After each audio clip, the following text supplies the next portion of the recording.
Yolande True and welcome to another exciting day in our galaxy. Have you ever heard about the KSG Procurement? If you're asking about what, then it's absolutely fine that you are watching this video, because this is the third video on giving you a big push on your reputation gains if you already have the warp range. But before I get into that topic, when I'm filming this, I almost have achieved my very ambitious goal for this year that I set myself after the channel in its young first few months already did so well that I said, yeah, I want to achieve 1,000 subscribers until the end of the year. And when I'm filming this at the moment, I'm only 16 subscribers short. And if you're not a subscriber yet, and if you do like my videos, of course, please do subscribe to my channel as well. And please click this little bell, then you won't miss when a new video comes out. But I also want to thank all the subscribers and viewers of this channel. It's been an amazing journey so far, and thank you all for all your support here. But let's talk about the KSG Procurement now. I talked about how you can get reputation for the Klingons in Romulan space, how to get reputation for the for the Romulans in Federation space. And today there's one missing, the big reputation gain when you're doing the Federation at the moment, and there you need to hunt Klingon hostiles. And there also is one chance for you to get a lot of reputation per hostile if you know where. But I said you need the warp range. It is a system where you need a warp range of 185. I quickly go outside the system, but I sent a ship there. It is, I don't know how it's pronounced, it's Tinjib or whatever in Klingon space. And that's the small Klingon space very far out here. You might have seen in deep space, or what I always call dark space, because the mission that gives you access to this area is called dark space. And there's the system. And as I said, you need a warp range of 185. To do this at the moment with my Valdor, I still need Grush on my ship, but it is working. And the rest of my crew always was PMC without M, and instead of M I used Grush for the warp range. And now I use what we called yesterday in a conversation, I called it new PMC, replace Pike with Enterprise E Picard, and then it works well on the 49ers as well. And I'm using Picard, Enterprise E Picard, Chen and Grush to get here and to fight here. And there you find these KSG Procurement. You know, the Romulan ones were called Immortal Miners, the Klingon ones are called KSG Procurement. And the rewards here are what matters. You get 24,000 base reputation for one of those level 50 miners here in this system, and 12,000 Romulan reputation. But that's the thing I always call the arch enemy thing. If you are doing the Federation, you should hunt Klingon hostiles to get reputation. But you also lose 90,000 Klingon reputation. That's why I cannot do this very often at the moment. I always have to balance it out. I'm still keeping my Klingons at Guardian with 1.5 billion until I reach Ops 53 and can build the Vorcha. But I'm also setting up the Federation at the moment. But it's working. I'm usually hunting the Romulans, but this is the easiest part here to do it by hunting those KSG Procurement. And when we have a look at my Federation, which I recently started with 125,989,000, let's just see what we get when I just shoot one of them. I have the Valdor. I cannot get here with the Kelvin yet, which has a refit that even brings a better reputation, but we probably will get a little bit of reputation already by shooting it, and it will not be the 24,000 because there's a lot of research as well, and that you can do to raise the reputation you win. And so let's quickly have a look how much I got for this one. So it's about 93,000 I got for this one. It's less than I get when I go hunting for the Klingons, but that's depending on my research and the missing refit. But 90,000 for just one hostile is nice. And you see, I didn't get too much damage, and my Valdor is still small with 24 million for someone hunting in a level 50 system. So you can spend some time here. And even the 51s, they bring 29,000. They are not a big issue here. I don't hunt the explorers because they bring much less reputation than the survey ships, so I always concentrate on the survey ships. And the survey ships bring so much. You see, I'm already at 215,000 now. That's why those ships here are really important if you want to get reputation quickly. And that is how I got my Klingons to Guardian already. I mean, I was level 46 when I was a Klingon Guardian already. That is a bit further out than I should be at level 46. I see this when I did some Federation missions now to start the Federation reputation gain. The level 46 missions were not a big issue for me. Because I was traveling around level 50 space and plus already.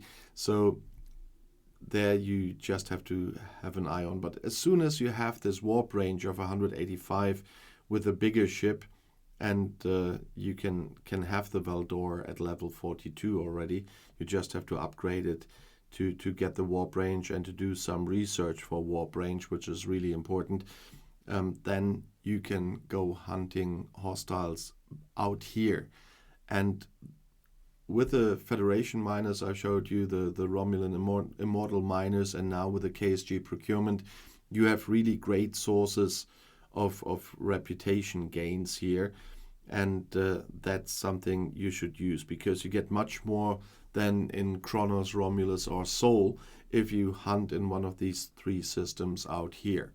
And that's why I decided to make this 3 videos, because not many people knew about this when I talked to them before I made the first video on that one, and I was already out here using that information. But that's especially for people who are behind me in kind of in a level wise or just started playing.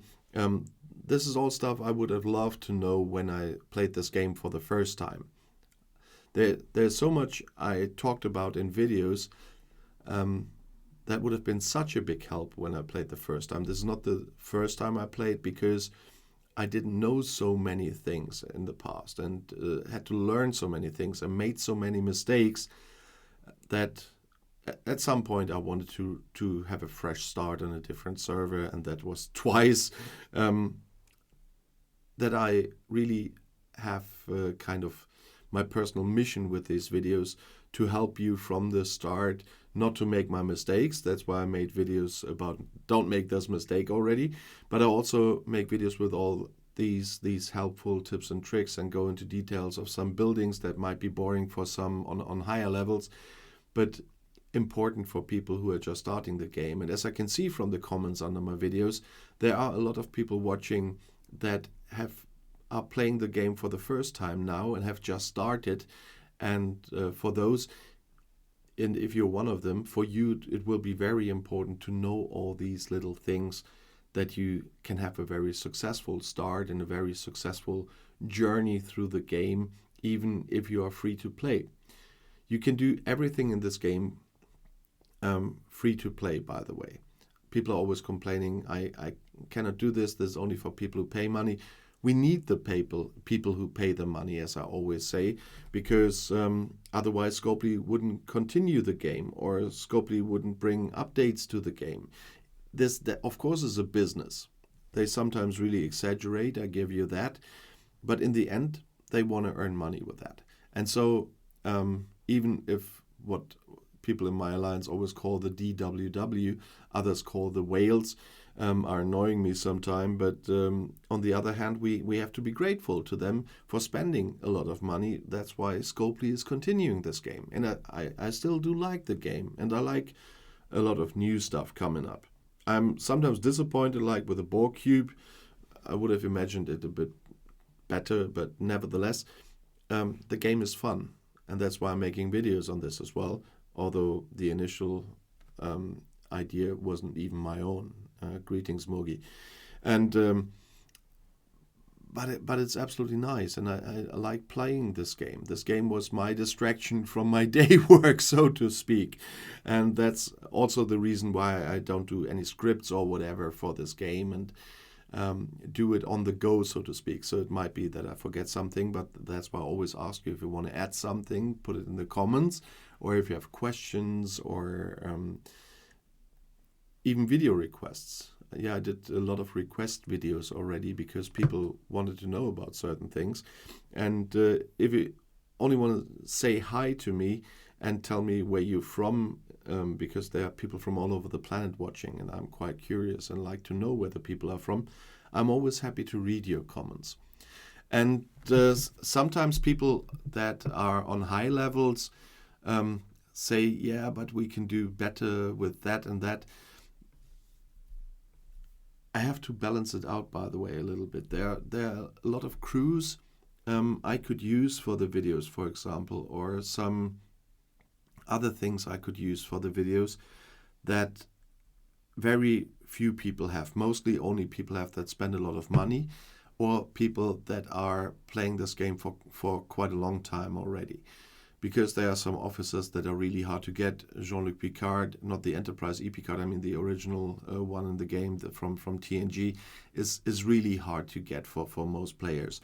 And that's why I'm leaving them out a bit, because I try to pick officers that most people get early, or as early as possible. And that's how I choose. And of course, I will make some videos for higher levels. For example, I finally can kill level 53 hostiles with the small Veldor, and but only with one crew. And of course I will talk about this as well. But if it's just general stuff like the freebooters, for example, or the normal heavy trader hunting, I can do much better with a Picard crew. But for most people, PMC and PMT are what they need for those traders to go with them, because they don't have the other officers. And that was just a small explanation on that one. But nevertheless, I do like playing this game. And that's why it's important that some people spend money. But you can play this game completely without spending money. Some things might take a little longer than for them. We just got the Borg Cube. And our DWW already have 22 million Borg Cubes. Mine is about 5 something. Because I didn't buy anything for upgrading the cube. That's the way it is. There will always be people that can afford to spend quite a fortune on that, but it doesn't change what you can do. And I personally, as I said, I always buy the Elite Battle Pass, because for 20 something, that's worth it what you get over the time. And of course now for the videos I do buy more. And sometimes, like from a crazy friend that gets sponsored, like the Borg Cube, for example, so that I can make the videos as early as possible for this. But otherwise, I didn't spend much on this game. I always liked to achieve stuff on my own. And I think everyone who achieved a lot of things here on their own will be happy. And it doesn't matter then if others are far ahead of you because they spend a lot of money. Be grateful that they keep this game alive by spending money, and just look at your own progress. And if you're in a good alliance, people will help you progress with tips and everything. And of course, I try to do the same with my videos and help you achieve a lot in the shortest possible time, with tips and tricks and a lot of advice and explanations, so that you don't miss out on something. But do it in your time. Everybody can achieve everything in their own time. But that was some preaching now. That's nothing I usually do in these videos. But I think it was time, because of some conversations I saw, to say this. Because don't let other people's achievements discourage you. Have a look at your own achievements. And no matter at what level you are right now, I'm quite sure you already did a lot. And if you want to see how you can do more, the next video is right here in the end screen. I'll see you there. I'll be back.